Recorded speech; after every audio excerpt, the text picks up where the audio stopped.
Zayed Remembrance Day to be observed on Friday, August the 19th. UAE consumer confidence at record high. And UN agency hosts second meeting over Horn of Africa drought.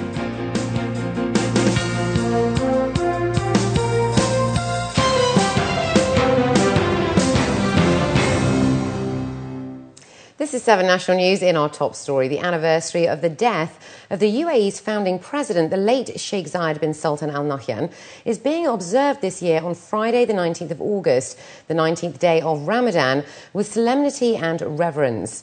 Born in 1918, he passed away on the 2nd of November 2004. Ruler's representative in the eastern region of Abu Dhabi from 1946 to 1966, and ruler of Abu Dhabi from 1966 until 2004, and concurrently UAE president from 1971 to 2004, Sheikh Zayed was at the heart of the government for nearly half a century, developing both his experience as a leader and his vision of how he wished the country to develop. From his 2 decades in the eastern region, he then became the original architect of the concept of the Federation of the United Arab Emirates, working hand in hand with his fellow ruler, Sheikh Rashid bin Zayed Al Maktoum of Dubai, and with the other rulers of the Emirates, to ensure the emergence of the UAE on the 2nd of December 1971. In this holy month of Ramadan and on the anniversary of his death, his wisdom, generosity and his compassion are acknowledged as they remain the fundamental guiding principles of the UAE today. UAE consumer confidence is at a record high, according to the latest MasterCard Worldwide Index of Consumer Confidence report. The report showed that UAE consumers scored 95.6, up from 73.6 6 months ago, and is the highest since 2004, with a score of 100 being the most optimistic and 0 as the most pessimistic. The UAE index score also ranks above China with 78.3 points, Hong Kong with 69.9 points, and India with 75.2 points. The Consumer Confidence Report measures confidence on market expectations for the next 6 months, based on the economy, employment, stock market, regular income, and quality of life. Individuals looking to apply for a blue Knoll card must also present an Emirates ID card according to RTA policy. The monthly pass that was launched initially in March allows unlimited use of the metro that includes the traveller's photo.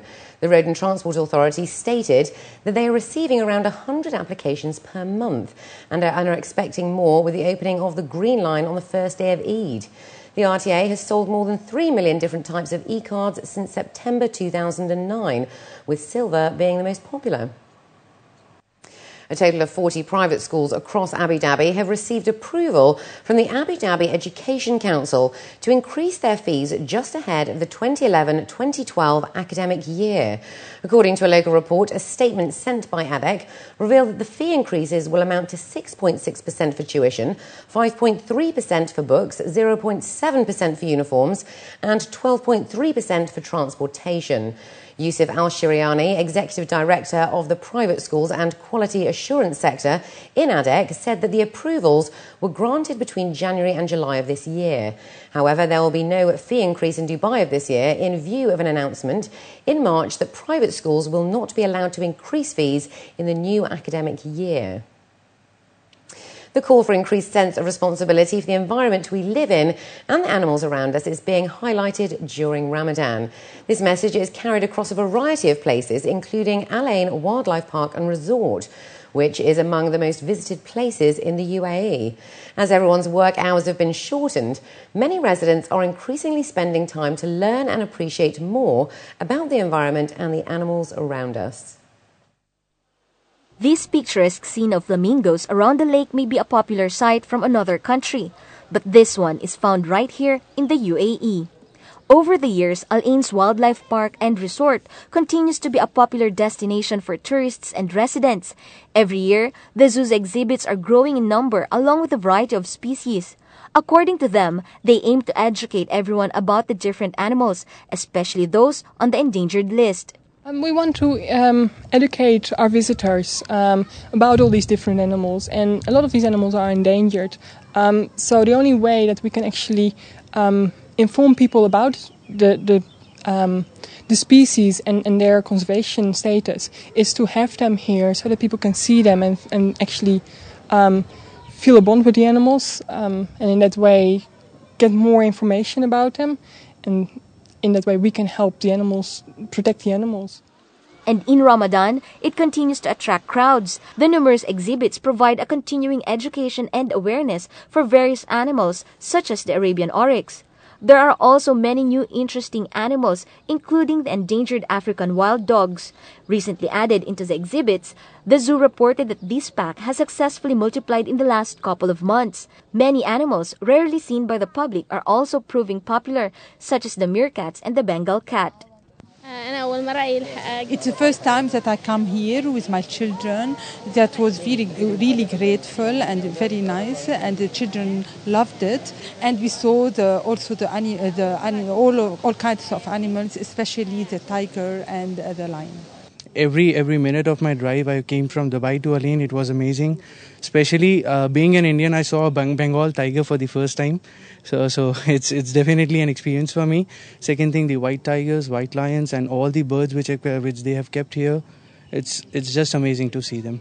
This has been the first experience since we've been to a wildlife sanctuary, and it's so good to know that it's so close from Dubai, and still this is for the first time we are coming here, and for the first time in my life I've seen white tiger and white lion. It's truly amazing. It's a commendable job that they're doing such kind of a thing. Absolutely good. Yeah, I think it's one of the most amazing places. Being here in Dubai for so long and not visiting this place is something guys are missing. They should really come down and see this place. The kind of habitat which is given to all these animals out there, it's amazing. Another important addition is a pair of white tigers. These have been donated by Sheikh Al-Latifa bint Rashid bin Khalifa bin Saeed Al Maktoum and was introduced to the public in February this year. One of the things that zoos are doing, looking at conservation, is keeping captive populations going so that we don't need to bring wild animals back into captivity. So we are breeding these animals and these species so that we can exchange with other zoos and in that way keep the captive population going. In the same time, people are working towards protecting the natural habitats so that in the future we possibly can look into reintroductions. Al Ain Wildlife Park and Resort expects to welcome more visitors, especially during Eid, which is barely 2 weeks away. It is hoped that these animals on display will help the public understand the important role each of them play in our own survival. Khadija Sali, 7 National News. And looking to news abroad now, the UN's Food and Agriculture Organization called agriculture ministers from its 193 member countries for a meeting on Thursday to decide on urgent measures to fight the worsening crisis in the Horn of Africa. It is the second meeting hosted by the United Nations Food Agency in less than a month to take action in support of the drought-hit region. According to FAO, the region urgently needs an additional $103 million to rebuild agriculture and fight famine. At risk are about 3.6 million people in Somalia and 12 million across the Horn of Africa, including Ethiopia and Kenya. This is not something that's a one-time event in the Horn of Africa. We know the problems in the Horn of Africa, and we have some solutions that have been proven to be successful. These need to be taken up to scale and implemented to support the populations there. The FAO said it had asked for $161 million to save the lives and livelihoods of millions of farmers across the Horn of Africa and had received or had commitments for around $57 million. Of the funds being sought, $70 million is earmarked for Somalia for distribution of seeds and other inputs, provision of animal feed, livestock vaccination and treatment, cash for work schemes and infrastructure improvement. A 4-year-old Australian boy died after being attacked by a pit bull terrier in Melbourne's northwest suburb of St Albans last night. According to Australian media reports, the horrific death of Ian Chol has triggered calls today for tougher penalties in Australia for irresponsible dog owners, including a provision for a manslaughter charge. The dog is believed to have escaped from a neighbour's yard before it went into a house where Ian and other children were watching television. Ian's mother had saved another young girl from being mauled when the dog turned on the 4-year-old. In the first 3 months of this year, 125 New South Wales children were attacked by dogs.